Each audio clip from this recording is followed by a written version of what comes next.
लोकसभा और राज्यसभा की कार्यवाही एक बार फिर शुरू हो गई है। आपको दिखाते हैं लाइव तस्वीरें। Respected sir, with your permission, I rise to make the statement in the House listed against my name at serial number 12 in today's list of business regarding the status of implementation of the recommendations, observations of the Standing Committee on Petroleum and Natural Gas for which there is no point of order, na? We have to take up question over. Sir, I allowed you, and we have to take up the question over, and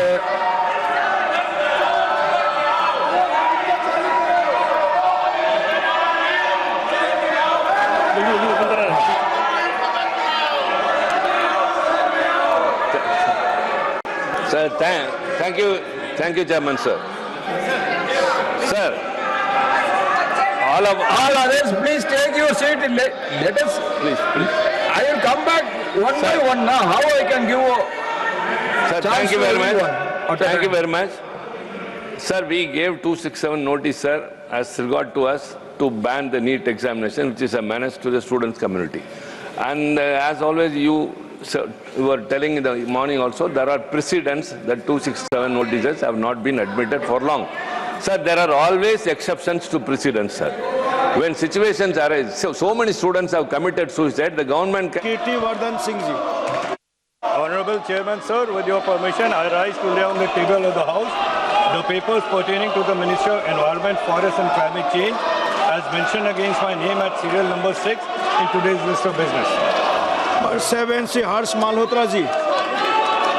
आदरणीय सभापति महोदय, मैं आज की कार्यसूची में क्रमांक number 7 पर मेरे नाम के सामने उल्लेखित पत्रों को सदन के पटल पर रखना चाहता हूं।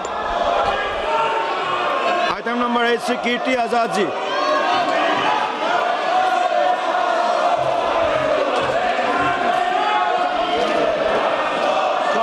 I rise to present a copy each of the 24th, 25th, 26th, 27th report, Hindi and English versions of the Standing Committee on Chemicals and Fertilizers, 18th Lok Sabha, as listed against my name in today's list of business. Thank you.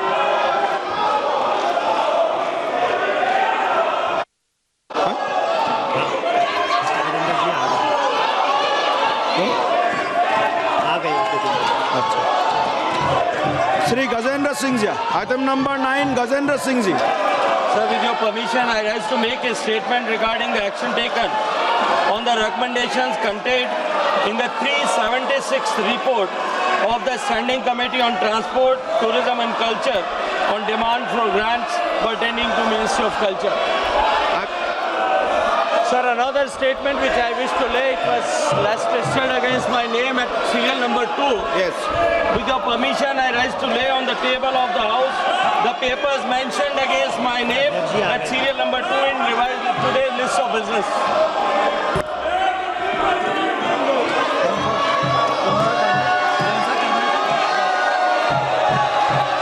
item number 11, item number 10, Jain Chaudhary. Sir, with your kind permission, I rise to make a statement regarding the status of implementation of recommendations contained in the 17th report of the Standing Committee on Labour, Textile and Skill Development on demand for grants 2026-27 pertaining to the Ministry of Skill Development and Entrepreneurship. Number 13, Shri Jitendra Singh. Adhyaksh Mahoday, I rise to move for leave to introduce the public examinations bracket prevention of unfair means amendment bill 2026 to amend the public examination prevention of unfair means bill 2024. Thank you, Speaker sir.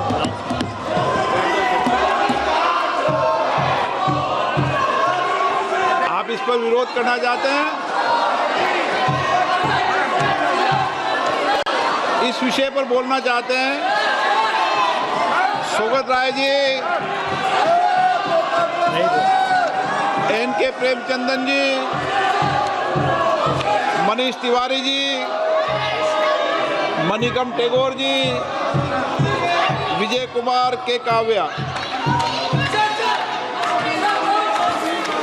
माननीय सदस्यगण, जो भी माननीय सदस्य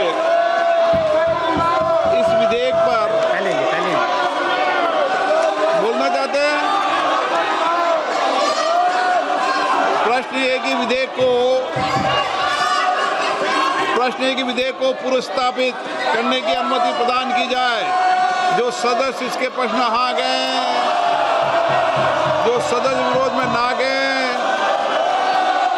मेरे विचार में निर्णय हाँ वालों के पक्ष में अनुमति प्रदान की जाती है। माननीय मंत्री जी, अब विधेयक पूरा स्थापित करें। Speaker sir, I introduce the bill. माननीय सदस्यगण, लोक परीक्षा अनुचित साधन निवारण संशोधन विधेयक 2026 पर संशोधन प्रस्तुत करने के लिए मैं 1 बजे तक का समय देता हूं। माननीय सदस्यगण, ये महत्वपूर्ण विधेयक है और इस विधेयक से जो सदन की मंशा है, देश की मंशा है, उस पर व्यापक चर्चा होगी। सभी दल के लोग इस विषय पर बहुत दिनों से मांग कर रहे थे और ये एक सुधार का प्रथम कदम है। मैं सोचता हूं कि सदन पर इस पर चर्चा हो, सब अपने मत विचार व्यक्त करें ताकि मत विचार से हम किस तरीके से इस विधेयक के माध्यम से देश के अंदर परीक्षा प्रारंभ लीक को रोकने का एक समुचित कदम उठा सकते हैं। इसलिए मेरा आप लोगों से आग्रह है, मैं आपको पर्याप्त समय दूंगा इस विषय पर। सदन की जितनी सहमति होगी उतना समय मैं आपको इस विधेयक पर चर्चा करने के लिए दूंगा। मेरा आपसे आग्रह है, ये महत्वपूर्ण विधेयक पर आप सदन का सहयोग करें और इस पर चर्चा करें। चर्चा करना चाहते हैं?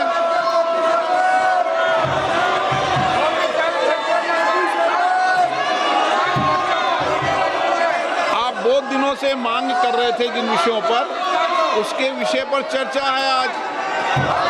विधेयक है और विधेयक के अलावा भी आप जो जो सुझाव दोगे संसद के अंदर, निश्चित रूप से उन सुझावों पर सरकार अमल लाने का प्रयास करेगी। यही लोकतंत्र है, सबके मत सबके विचार आए और लोकतंत्र की यही प्रक्रिया में मैं सदन से अपेक्षा करता हूं कि आप नारेबाजी तख्तियों की जगह चर्चा करें, संवाद करें, अपने मत और विचारों को रखें। आप नहीं चर्चा करना चाहते, सदन की कार्रवाई आज 2 बजे तक के लिए स्थगित की जाती है। तो देखिए, ये अहम खबर इस वक्त लोकसभा और राज्यसभा दोनों सदनों की कार्यवाही को 2 बजे तक के लिए स्थगित कर दिया गया है। लोकसभा में बिल पेश किया गया, सार्वजनिक परीक्षा संशोधन बिल लेकर आई है सरकार। बिल पेश हो गया है, लेकिन उसके बावजूद भी ऑपोजिशन की तरफ से हंगामा जारी रहा, नारेबाजी होती रही। स्पीकर ओम बिरला की तरफ से बार बार समझाने की कोशिश की गई कि विपक्ष इसी तरह का सख्त बिल लाने की डिमांड कर रहा था और आज वही दिन है, संसद में सरकार इस बिल को पेश कर रही है। क्या आप इस बिल पर चर्चा नहीं करना चाहते? क्या आप इस बिल पर अपनी बात नहीं रखना चाहते? इन तमाम बातों का जिक्र किया गया, लेकिन उसके बावजूद भी हंगामा जारी रहा। स्पीकर ने इस बीच सुझाव के लिए 1 बजे तक का वक्त भी दिया, लेकिन विपक्ष का हंगामा जारी रहा और सदन की कार्यवाही को फिर स्थगित करना पड़ा है दोपहर 2 बजे तक के लिए। आनंद प्रकाश पांडे हमारे साथ इस वक्त मौजूद हैं। आनंद, भारी हंगामे के बीच ये बिल पेश हो गया है, लेकिन सदन की कार्यवाही को स्थगित करना पड़ा है। कैसे चर्चा शुरू होगी? क्योंकि चर्चा के लिए भी 8 से 10 घंटे का वक्त दिया गया है। सरकार की तैयारी क्या है? जी देखिए, जैसे ही 12 बजे डॉक्टर जितेंद्र सिंह ने बिल पेश करने के लिए खड़े हुए, तो पहले बिल पेश करने के पहले सदन की अनुमति मिल जाती है। तो स्पीकर ने सदन से पूछा, हाउस का सेंस लिया, तो किसी ने पूछा क्या आप बिल का विरोध करना चाहते हैं, तो किसी ने तब विरोध नहीं किया बिल पेश करने से। बाद में डॉक्टर जितेंद्र सिंह ने बिल को पेश किया और कुछ नाम भी लिए लोकसभा स्पीकर हैं जिन्होंने नोटिस दिए थे इस बिल पे बोलने के लिए। उनसे पूछा भी कि अगर आप बिल का विरोध करना चाहते हैं, विपक्ष के सांसद थे, तो किसी ने भी बिल का विरोध करते हुए कुछ बोला नहीं। हाँ, ये जरूर है कि सब जो विपक्ष के सांसद थे वो अपने जगहों पे खड़े होकर हंगामा कर रहे थे, बार बार अमित शाह से जवाबदेही की मांग करते, उनके जवाब की मांग की जाए, उनकी लाठीचार्ज जो किया गया उसको लेकर जवाब मांग रहे थे, लेकिन किसी ने भी बिल का विरोध ऐसे बोलकर नहीं किया। तो उसके बाद डॉक्टर जितेंद्र सिंह ने बिल को पेश किया, लेकिन विपक्ष का जो हंगामा लगातार जारी रहा। लोकसभा स्पीकर ने कई बार कहा कि आप चर्चा करिए, चर्चा शुरू करिए, जिसको जो भी बातें करनी है बिल पर चर्चा के दौरान रख सकता है। बावजूद इसके हंगामा उनका जारी रहा, जिसके बाद लोकसभा स्पीकर ने कार्रवाई को 2 बजे स्थगित कर दिया। और बताया जा रहा है कि अब हो सकता है सत्ता पक्ष और विपक्ष के बीच में कुछ बात हो, कि सत्ता पक्ष भी चाहता है कि 2 बजे से इस पर चर्चा शुरू हो जाए। तो हो सकता है कि स्पीकर के माध्यम से सत्ता पक्ष जो है विपक्ष से बात करने की कोशिश करेगा, ताकि 2 बजे इस बिल पर लोकसभा के अंदर चर्चा शुरू की जा सके। बिल्कुल, 1 बजे तक के लिए सुझाव का समय भी दिया गया है और 2 बजे तक के लिए कार्यवाही स्थगित की गई है। आनंद, लेकिन सार्थक कदम कैसे उठाया जा सकता है? हंगामा ही हंगामा देखने को मिल रहा है और छात्रों से जुड़ा ये बड़ा कानून है, संशोधित कानून है, तो ऐसे में पेश तो हो गया, लेकिन इस पर चर्चा कैसे हो पाएगी? इसके लिए समाधान क्या है? क्योंकि कई दिनों से हम देख रहे हैं इसी तरीके से हंगामा हो रहा है और विपक्ष भी इस मुद्दे को धार देता दिख रहा है।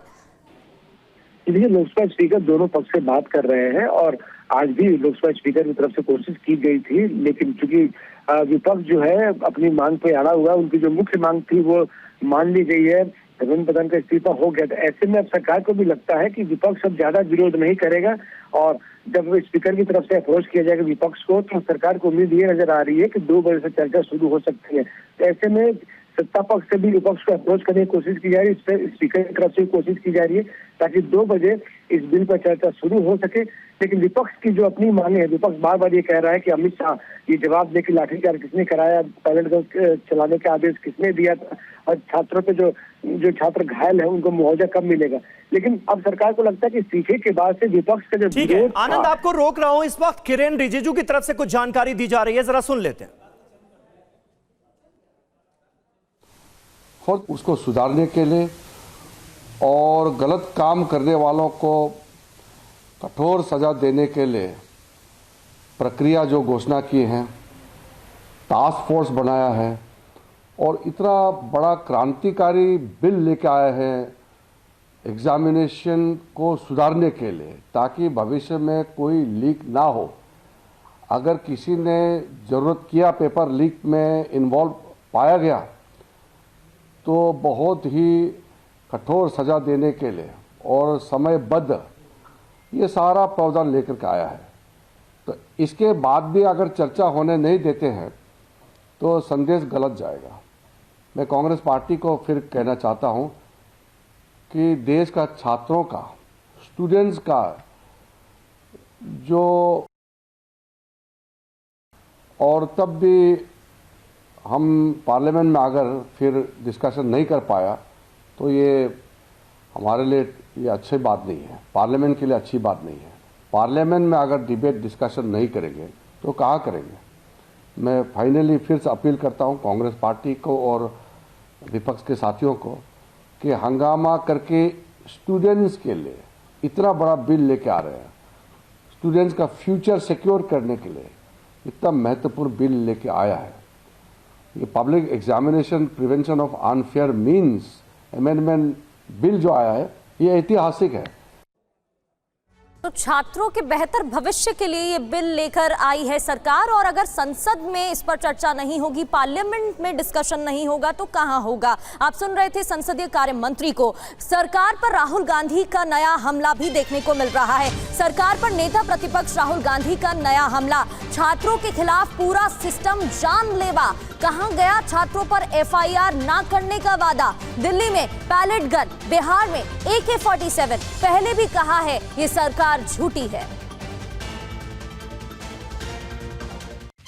कांग्रेस लगातार कह रही है कि पहले माफी मांगी जाए उसके बाद ही चर्चा संभव है। देखिए, मैंने सुना है कि अभी भी FIR फाइल कर रहे हैं बिहार में, बंगाल में स्टूडेंट्स के खिलाफ। ये मैंने सुना है, वेरीफाइड नहीं है अभी।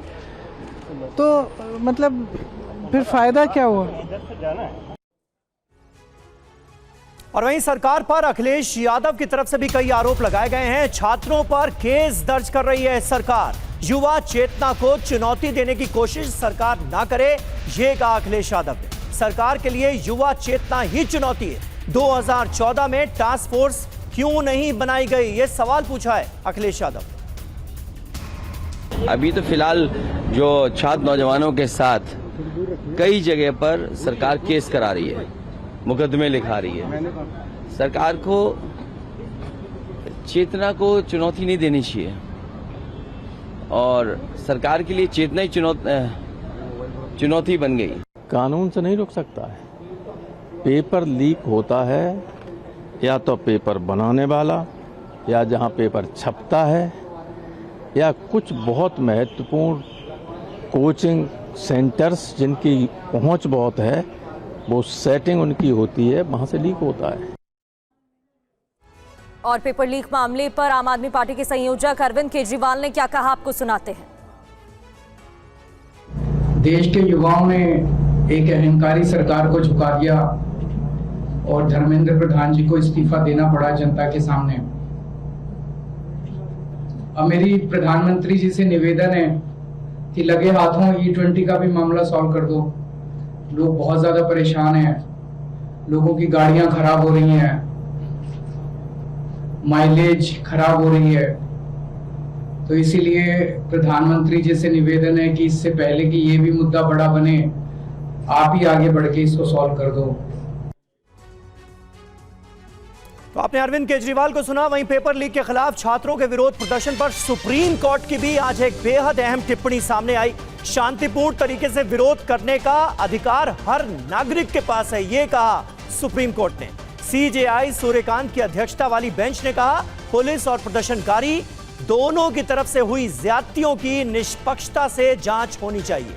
कोर्ट ने कहा कि आंदोलन का मतलब लाठीचार्ज नहीं होता, साथ ही आंदोलन का मतलब हिंसा भी नहीं होता।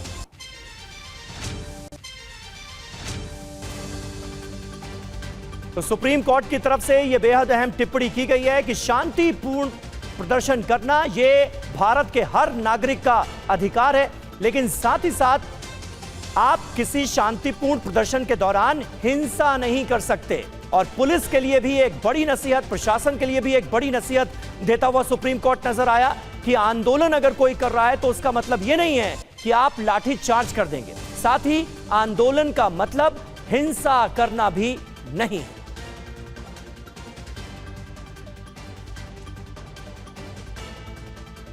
तो सुप्रीम कोर्ट की तरफ से यह अहम टिप्पणी की गई है ऐसे वक्त में जबकि सुप्रीम कोर्ट खुद इस तरह के सारे मामलों की सुनवाई करने वाला है मंगलवार से ही, यानी कल से ही ये सुप्रीम कोर्ट की टिप्पणी अपने आप में महत्वपूर्ण हो जाती है। एक जैसी गाइडलाइंस बनाने की जरूरत है, उसे फॉलो किया जाना चाहिए। छात्रों के प्रदर्शन पर जो लाठीचार्ज हुआ उस पर भी पुलिस को यह नसीहत दी गई है कि आंदोलन का मतलब लाठीचार्ज नहीं होता। पीयूष पांडे हमारे संवाददाता इस वक्त हमारे साथ मौजूद हैं। पीयूष, ये बड़ी अहम टिप्पणी सुप्रीम कोर्ट की हमारे सामने है ऐसे वक्त में जब इससे जुड़े तमाम मामलों की सुनवाई कल से ही शुरू होनी।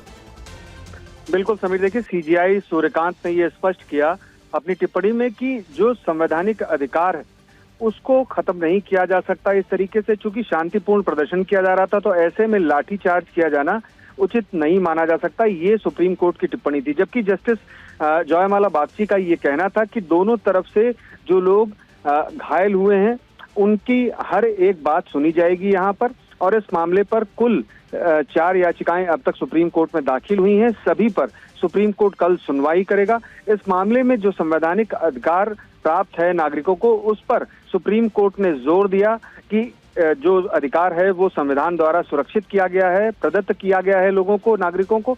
तो ऐसी स्थिति में लाठीचार्ज ही एक उपाय नहीं है। सुप्रीम कोर्ट ने सीधे तौर पर यह संकेत दिया कि इस मामले में शांतिपूर्ण प्रदर्शन किया जा रहा था, तो ऐसी स्थिति में और भी उपाय किए जा सकते थे। सीधे तौर पर जो लाठीचार्ज किया गया उसका आज सीधे तौर पर सुप्रीम कोर्ट ने अपनी टिप्पणी में ये स्पष्ट किया कि सिर्फ एक ही ये उपाय नहीं है। तो ऐसी स्थितियों के मद्देनजर अब देखना ये होगा कि सुप्रीम कोर्ट कल जब इस मामले पर सुनवाई करेगा तब उसका रुख क्या रहता है। चूंकि इसमें जस्टिस जयमाला बॉग्ची ने एक टिप्पणी ये भी की कि चूंकि पुलिस के लोग भी हताहत हुए थे, तो ऐसी स्थिति में दोनों पक्षों पर गौर किया जाएगा। सुप्रीम कोर्ट का साफ ये कहना था। जी समीर। बहुत शुक्रिया आपका पीयूष पांडे। पीयूष पांडे हमारे संवाददाता जानकारी दे रहे थे। विरोध प्रदर्शन के खिलाफ लाठीचार्ज सही नहीं है, ये सुप्रीम कोर्ट की बड़ी टिप्पणी सामने आई है। साथ ही साथ आंदोलनकारियों के लिए, प्रदर्शनकारियों के लिए भी एक नसीहत है कि आंदोलन के नाम पर हिंसा को भी जायज नहीं ठहराया जा सकता, हिंसा भी नहीं होनी चाहिए। और अगर ऐसा होता है तो हर तरह की ज्यादती के बाद निष्पक्ष जांच बहुत ज्यादा जरूरी है, यह सुप्रीम कोर्ट की तरफ से कहा गया है। गुजरात में बाढ़ से सबसे ज्यादा तबाही देखने को मिल रही है। कई इलाकों में बेकाबू सैलाब से आफत आई है। तस्वीरें गुजरात के पाटन जिले की हैं। ये देखिए, पाटन जिले के संतालपुर इलाके की हैं। जलभराव के बीच एक ट्रक पलट गया। हादसे ने ट्रक को सैलाब से निकालने की कोशिश भी की। हादसे के दौरान ड्राइवर ने खुद को बचाने की कोशिश की, तभी ट्रक का संतुलन बिगड़ गया, नियंत्रित हो गया ट्रक और ट्रक पलटकर पानी में पलट गया। ये देखिए, इस हादसे में ड्राइवर को भी कई चोटें आई हैं। इस दौरान ड्राइवर ने जान बचाने की कोशिश की, लेकिन ये ट्रक अनियंत्रित हो गया सैलाब की वजह से और ट्रक पलट गया। तो गुजरात में कई शहरों से लेकर गांव तक भारी बारिश के बाद जनजीवन प्रभावित है। कई इलाकों में सड़कों पर गाड़ियां रेंगती दिख रही हैं। जल जमाव के बाद हालात बेहद खराब हैं। रेस्क्यू के लिए एनडीआरएफ, एसडीआरएफ, कोस्ट गार्ड और सेना के जवान ऑपरेशन में जुटे हैं। मौसम विभाग ने उत्तर गुजरात और सौराष्ट्र के कुछ इलाकों में अगले 24 घंटे के लिए रेड अलर्ट जारी किया है, यानी कि तेज बारिश की संभावना जताई गई है। अगली तस्वीरें गुजरात के वलसाड की आपके सामने होंगी। गुजरात के वलसाड में भी ऐसे ही हालात है। पूरे जिले में बाढ़ से कोहराम मचा हुआ है। ये तस्वीरें देखिए, कई फीट पानी भरा हुआ है। इन तस्वीरों में सैलाब में एक मासूम भी फंस गया। सूचना मिलने के बाद कुछ युवा पहुंचे। देखिए कैसे इस बच्चे को रेस्क्यू करने में जुट जाते हैं। घर के अंदर से बच्चे को बाहर निकाला गया। पानी का बहाव बहुत तेज था, ऐसे में इन लोगों का संतुलन बिगड़ रहा था, लेकिन इन लोगों ने हिम्मत नहीं हारी और एक रस्सी की मदद से इस बच्चे को सुरक्षित जगह पर पहुंचाया। रेस्क्यू ऑपरेशन का ये वीडियो गुजरात के वलसाड का बताया जा रहा है, जहां उमरगाम इलाके के टिम्बी गांव के कई घर बाढ़ में डूबे हुए हैं। देखिए कैसे कंधे तक पानी भरा हुआ है।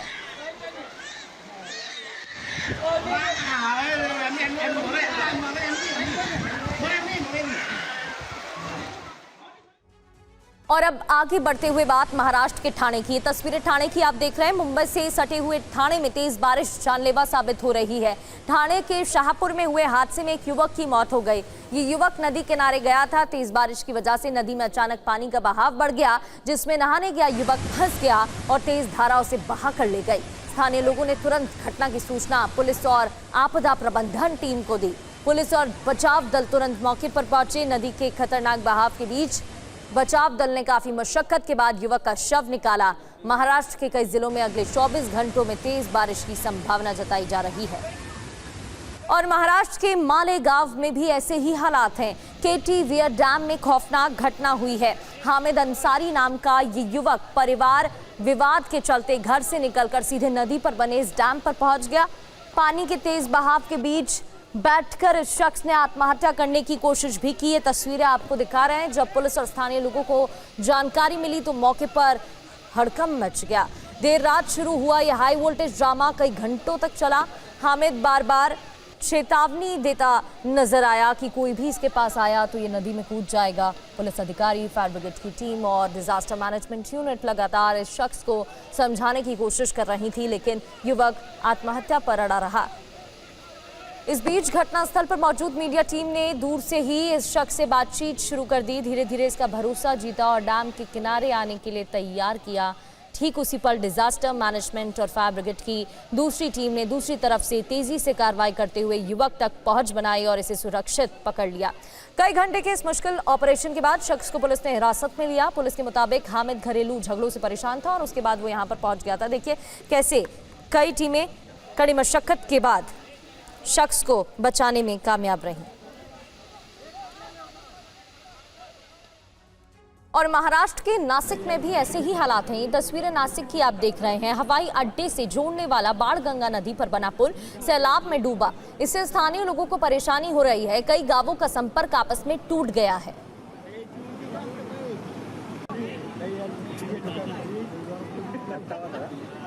और महाराष्ट्र से अब आपको असम लिए चलते हैं। असम के जोरहाट में भी बाढ़ से हाहाकार मचा हुआ है। ये तस्वीरें आपको जोरहाट की दिखा रहे हैं। तस्वीरों में हर तरफ जल प्रहार से तबाही दिख रही है। लोग लकड़ी के डंडों के सहारे जैसे तैसे अपने घरों तक पहुंच रहे हैं। बच्चे भी लकड़ी के डंडों पर अपना संतुलन बनाते हुए अपने घर जाने को मजबूर हैं। जोरहाट में जो लोग अपने घरों तक नहीं पहुंच पा रहे हैं, वो लोग हर दिन जिंदगी में अपनी बुनियादी ज़रूरतों को पूरा करने में जूझ रही हैं, परेशान हो रही हैं। तस्वीरें देखिए, रेस्क्यू टीमें जुटी हुई हैं। अंदाज़ा लगा सकते हैं। राहत की बात यह है कि जो रेस्क्यू टीमें हैं वो उनकी मदद कर रही हैं, सहायता पहुंचाई जा रही है। इनकी रोज़मर्रा की ज़िंदगी को इस मुश्किल घड़ी से बचाने में मदद की जा रही है। एनडीआरएफ, एसडीआरएफ और स्थानीय प्रशासन की टीमें प्रभावित इलाकों में काम कर रही हैं। लोग इन टीमों की मदद से खाना ले पा रहे हैं। ये टीम लोगों तक भोजन, पानी और दवाइयाँ पहुँचा रही हैं।